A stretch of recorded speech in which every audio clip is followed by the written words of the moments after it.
Setelah Abram kembali dari mengalahkan Kedorlaomer dan para raja yang bersama-sama dengan dia, maka keluarlah Raja Sodom. Bagi yang tertarik boleh catat, arti Sodom dalam bahasa Hebrew artinya adalah burning. Arti Sodom dalam bahasa Ibrani artinya adalah burn, menghanguskan, terbakar. Memang itu artinya. Dan Raja Sodom menyambut, menyongsong Abram yang telah mengalahkan Kedorlaomer. Di mana? Di the Valley of King, di lembah Raja. Dan ternyata yang menyambut daripada Abram bukan hanya the King of Burn. Ternyata ada satu pribadi lain yang menyambut Abram. Ayat yang ke-18. Perhatikan, Melkisedek, Raja Salem, membawa roti dan anggur. Ia seorang imam Allah yang maha tinggi. Saudaraku, ayat ini singkat tapi kaya dengan kebenaran. Melkisedek dalam bahasa Ibrani artinya adalah the King of Right. Melkisedek dalam bahasa Hebrew artinya adalah Raja Kebenaran. Saudaraku, Raja Salem, arti daripada Salem adalah peace. Di mana posisi 4.000 tahun yang lalu Raja Salem berkuasa, hari ini secara teritorial di Yerusalem. Jadi di mana? Di City of Peace, kota damai. Siapa yang setuju dengan saya? Melkisedek, Raja Salem adalah personifikasi daripada Yesus. Saudaraku, Melkisedek adalah representatif Yesus di Perjanjian Lama. Karena Melkisedek artinya adalah apa? The King of Right, Raja Kebenaran. The King of Peace, Raja Damai. Bukankah Yesus adalah the Prince of Peace? Bukankah Yesus the King of Right? Ini personifikasi dari Yesus. Melkisedek, Raja Salem membawa apa? Roti dan anggur. Siapa yang setuju dengan saya? Ini representatif dari perjamuan kudus. Dari cikal bakal perjamuan kudus. Saudaraku, bukannya sekadar perlambangan pengorbanan Yesus. Ternyata cikal bakal perjamuan kudus, bagi yang tertarik boleh catat, penyambutan raja kepada seseorang yang spesial. Setuju? Raja Salem menyambut dengan apa? Dengan perjamuan kudus, roti dan anggur. Ada kemungkinan hari Minggu besok, karena minggu pertama saudara di gereja, kita akan menikmati perjamuan kudus karena semua kita spesial di hadapan Tuhan. Dan siapa Melkisedek? Selain dia Raja Salem, dia seorang imam Allah yang maha tinggi. Allah yang maha tinggi, bagi yang tertarik boleh catat, dalam bahasa Ibrani adalah El Elyon. Saudaraku, bukan El Shaddai, bukan Elohim, bukan Yahweh, bukan Adonai, bukan Jehovah, tetapi dalam bahasa Ibrani Allah yang maha tinggi adalah El Elyon. Perhatikan ayat yang ke-19. Lalu ia memberkati Abram. Siapa yang memberkati? The King of Right. Siapa yang memberkati? The Prince of Peace. Siapa yang memberkati? The Prince of El Elyon. Apa yang terjadi? Diberkatilah kiranya Abram oleh siapa? Saudara tidak mengikuti khotbah saya. Oleh siapa? Oleh El Elyon. El Elyon memberkati Abram, pencipta langit dan bumi. Dan tolong perhatikan ayat yang ke-20. Menurut saya, ayat yang ke-20 bentuknya reminders. Katakan bersama dengan saya reminders. Dan terpujilah Allah El Elyon yang telah menyerahkan musuhmu ke tanganmu. Siapa yang setuju dengan saya? Ini reminders. Saya tidak mengikuti khotbah saya. Siapa yang setuju dengan saya? Ini reminders. Oh ya, ini reminders. Saudaraku, Melkisedek memberikan reminders bahwa hey, kemenanganmu dari El Elyon. Anda diberkati, dari El Elyon. Anda berhasil, dari El Elyon. Setuju dengan saya? Ini reminders. Amen. Oh ya, ini peringatan bahwa itu bukan karena kuatmu, itu bukan karena gagahmu, itu bukan karena pandaimu, itu bukan karena 318 orang engkau telah latih sedemikian rupa dan menang perang. Tetapi Melkisedek memberikan reminders, bahwa kemenanganmu dari El Elyon. Perhatikan ayatnya. Lalu Katakan bersama dengan saya lalu. Belum semua. Katakan bersama dengan saya lalu. Lalu Abraham memberikan kepadanya 1/10 dari semuanya itu. Siapa yang sudah dengan saya? Persepuluhan original konsepnya adalah ekspresi. Selalu tidak begitu kuasa. Siapa yang sudah dengan saya? Original design dari perpuluhan bukan hukum. Original design dari perpuluhan bukan aturan. Saudaraku, sorry. Walaupun banyak orang yang khotbah bilang gini, perpuluhan itulah salah satu syarat untuk diberkati. Ternyata original design dari perpuluhan bukan syarat, bukan hukum, bukan aturan. Itu bentuk ekspresi. Karena Abraham sadar semua dari El Elyon. Saudara harus ngerti kewahyuan ini. Karena banyak orang, kenapa tidak perpuluhan? Karena mereka pikir aturan. Kenapa banyak orang nggak perpuluhan? Sederhana, karena mereka pikir hukum. Karena kalau hukum, kecenderungannya orang untuk melanggar. Tapi kalau sudah sadar bahwa ini dari El Elyon, kemenangan saya dari El Elyon, perkawinan saya dari El Elyon, chapter saya dari El Elyon, saya jadi presiden chapter, semua karena El Elyon. Ekspresikan dirimu.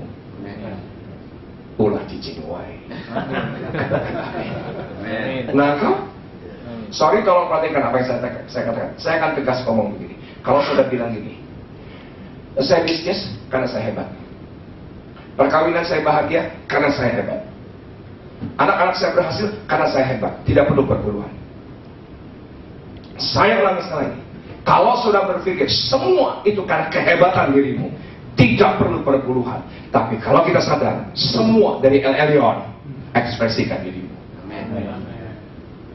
Siapa yang sadar bahwa semua dari dia, oleh dia? Jangan setengah tiang, itu tanda kematian. Oke? Kita harus sadar semua dari El Elyon.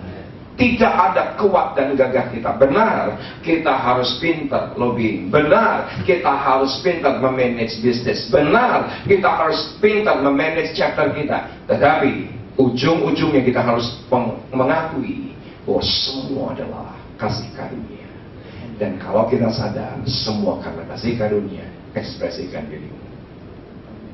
Ini menjadi penting. Kenapa? Karena pengajaran grace di hari terakhir tidak perlu bagian kita, yang penting porsinya Tuhan. Hey, kalau kita sadar bahwa semua karena kasih karunia, ekspresimu apa? Kau baca yang amin. Kayak ekspresif bagi hari ini. Oke? Ekspresimu apa? Kita harus mengucap syukur, ekspresimu apa? Kita melayani, ekspresimu apa? Kita hampiri jiwa-jiwa, ekspresimu apa? Kita hidup taat, itu sebagai bentuk ekspresi sebetulnya. Itu bukan hukum, itu bukan aturan. Ternyata semua itu hanya bentuk pengakuan kita. Semua dari dia, oleh dia, bagi dia, untuk selama-lamanya.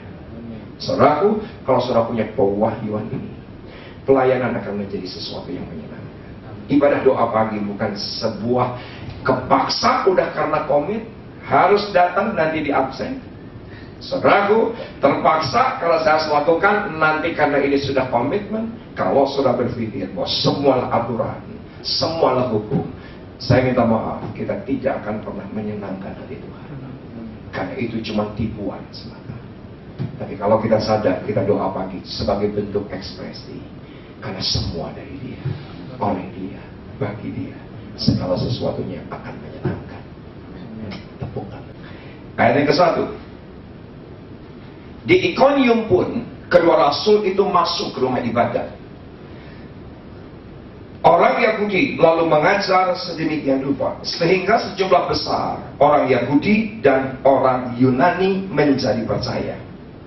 Dahsyatnya, perhatikan ayat yang kedua.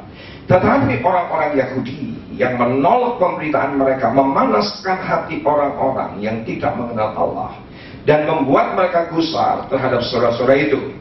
Ayat yang ketiga, Paulus dan Barnabas tinggal beberapa waktu lamanya di situ. Mereka mengajar dengan berani karena mereka percaya kepada Tuhan, dan Tuhan menguatkan berita tentang kasih karunia-Nya dengan mengaruniakan kepada mereka apa?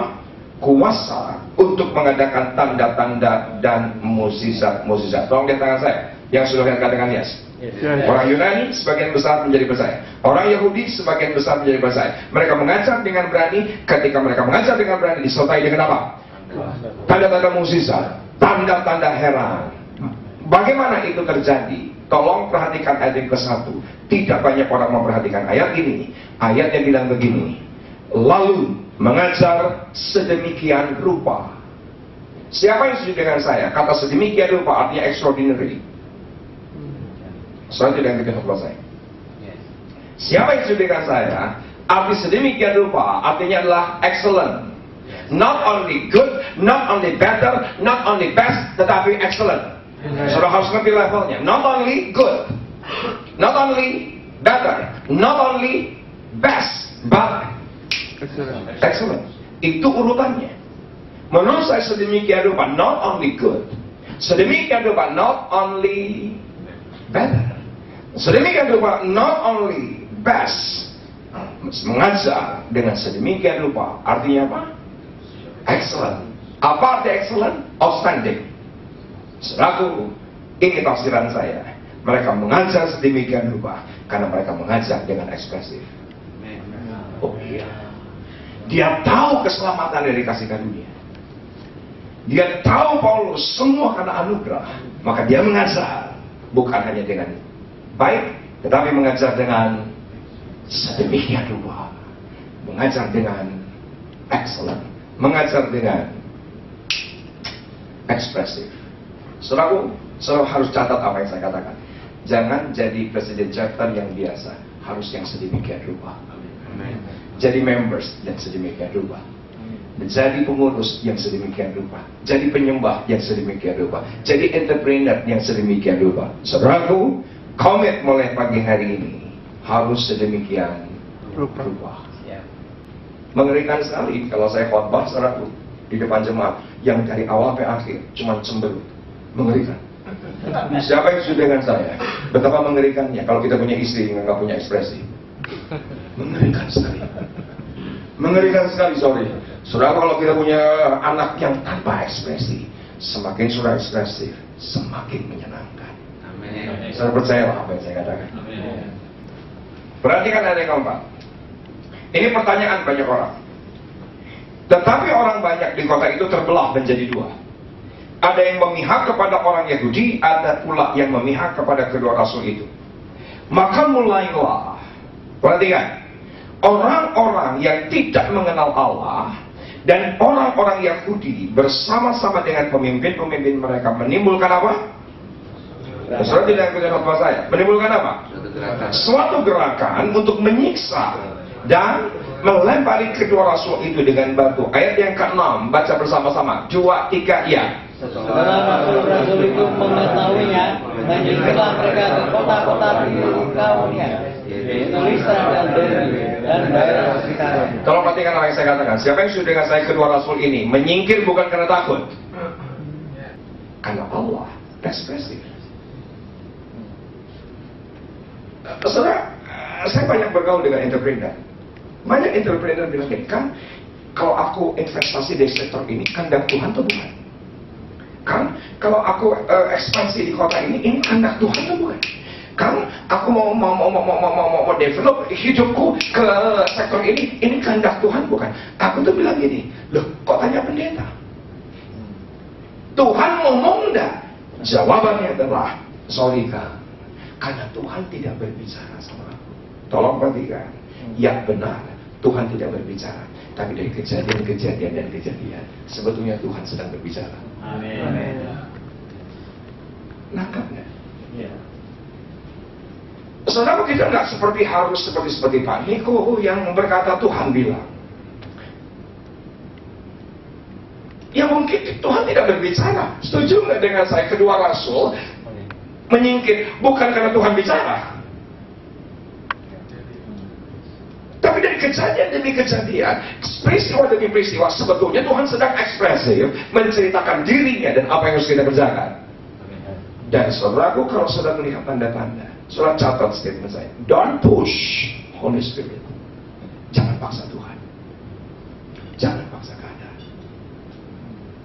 Maaf orang Kristen, belum waktunya Tuhan push.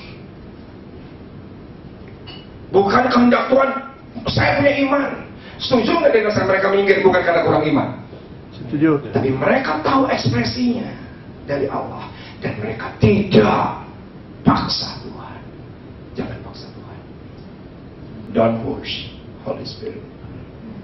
3 bulan yang lalu, ada satu ministry. Hebat loh. Bisa datang ke rumahku. Ministrinya dari mana? Dari Manado. Terbang dari Manado ke Papua. Bayangkan. Cuman mau bilang gini, hey Ngana harus ke Manado. Kami sudah doa buat Ngana 2 tahun. Ngana harus ke Manado.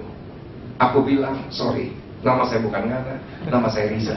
Ngana, udah ngomong. Ngana harus ke Manado. Ngana sudah dideteksi oleh Manado. Ngana pelayanan di semua TV, Ngana live streaming, semua kita sudah ngerti. YouTube Ngana, jadi Ngana saatnya, Ngana ke Manado. Sudah aku dalam hatiku ngebatin kan, my dreams come true. Aku pengen banget pernah ke Manado. Aku belum pernah ke Manado. Yang aku langsung di otakku, gua bilang touchdown Samratulangi Airport. Yang gua tuju pertama kali, babi Rica-Rica. Yang selama ini di Jakarta, KW. Gua pengen yang ori, begitu ya kan, babi Rica-Rica. Karena saya ditipu orang Arab 24 tahun, katanya makan babi haram. Lenak pisan dia mau. Babi itu, kaci pisang. Nah, hoce, serang. Jadi tujuan pertama touchdown Samratulangi. Babi Rica-Rica. Apa yang terjadi? Aku dapat email first class airline. Aku senang. Dapat email first class hotel. Aku senang. Aku dengan segenap hati dan kekuatan melayani Manado. My dreams come true. Terbang Senin pagi, ini menjadi masalah. Rabunya sebelumnya, Elsa asam lambungnya naik dan sakit.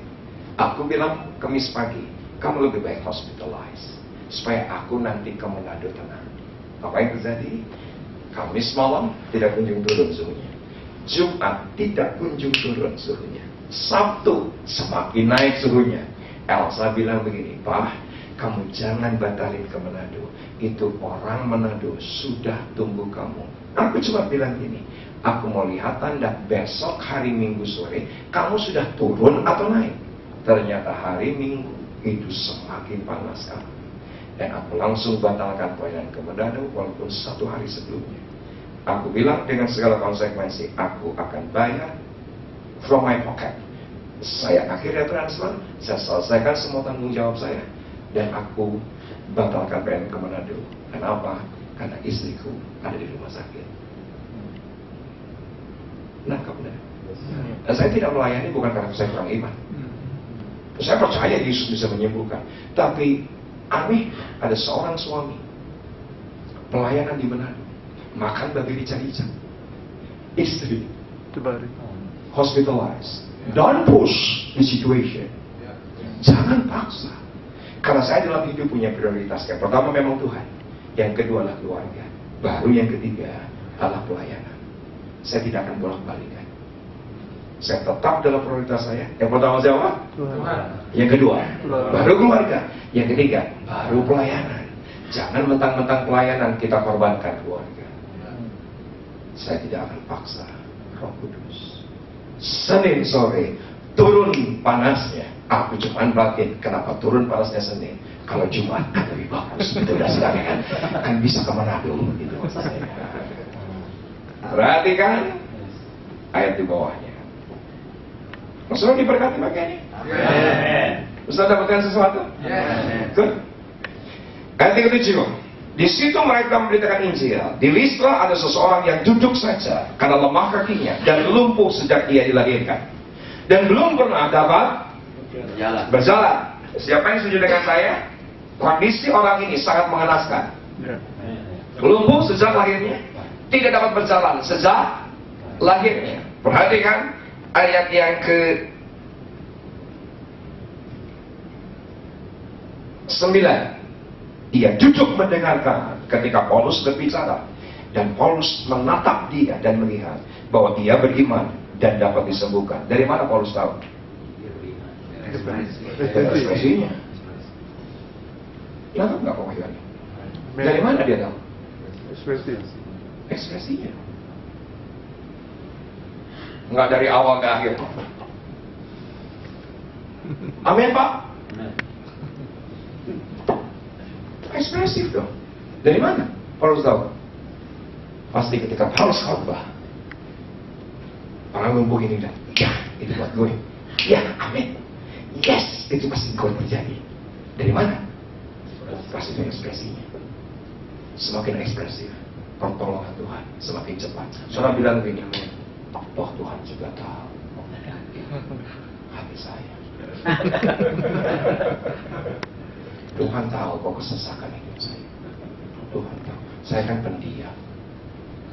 Saya kan introvert. Pak Bu, untuk ekspresif tidak ditentukan dengan karakter. Karena kita sadar semua dari Elion. Semua kita sadar karena anugerah. Dan dengan ekspresif, apa yang terjadi? Disembuhkan. Orang yang lumpuh itu berjalan. Beberapa minggu yang lalu saya pelayanan untuk gereja Pak Johan Doyo di Hayat. Dan saudaraku, keluarga saya ke mall di Eon. Dan apa yang terjadi? Setelah pulang, malam kita hangout. Dan Bella bilang gini, Pak, ada kejadian barusan di mall. Emang kejadiannya gimana? Sekitar jam 4 sore, Kela ngantuk. Dan kalau Kela ngantuk, Cikoy. Katakan bersama dengan saya Cikoy. Sudah tahu Cikoy apa? Jempol masuk. Cikoy, gitu ya kan? Dan ketika dia ngantuk, dia ditidurkan di kereta dorong. Dikasih kelambu, supaya tenang. Apa yang terjadi? Neneknya ke sebuah outlet. Ibunya ke sebuah outlet. Tantenya ke sebuah outlet. Kela ditungguin sama bapaknya Stephen. Dimasukkan kereta dorong, anak 2 tahun tidur. Apa yang terjadi? Bapaknya tunggu, bukan di kiri, bukan di kanan, bukan di depan, tapi tunggunya di belakang. Jadi Kela tidak tahu, dia sebetulnya ada yang nemani. Tapi mungkin dia terbangun, dia lihat suasana mall, dia lihat suasana terang, dia bingung, apa yang terjadi? Dia akhirnya keluarkan itu yang namanya kepalanya. Dia teriak, help, help me, help me. Itu anak 2 tahun. Kejadian di Singapura. Apa yang terjadi? Orang-orang di Singapura bilang gini, take care your daughter. Langsung pertolongan cepat datang. Kenapa? Karena dia bilang help. Oh, nggak ada yang aman. Nangkep nggak? Nangkep nggak? Semakin ekspresif, pertolongan semakin cepat datang. Jangan bilang, oh Tuhan juga tahu. Sesaknya udah di sini. Tuhan juga tahu. Persoalannya sudah sampai di mana? Di sini. Tuhan juga tahu. Tuhan tahu orang ini lumpuh. Setuju nggak dengan saya? Tuhan tahu kok dia lumpuh. Tuhan tahu nggak dia punya kebutuhan? Tahu. Tuhan tahu nggak? Tahu. Tapi ketika dengan ekspresif, dia dengar Paulus khotbah. Paulus bilang, ini orang beriman dan dapat disembuhkan. Maka kesembuhan cepat datang. Amin. Dan saya berdoa, saudara semakin ekspresif. Dan itu menyenangkan Tuhan. Amin. Sampai ketemu lagi.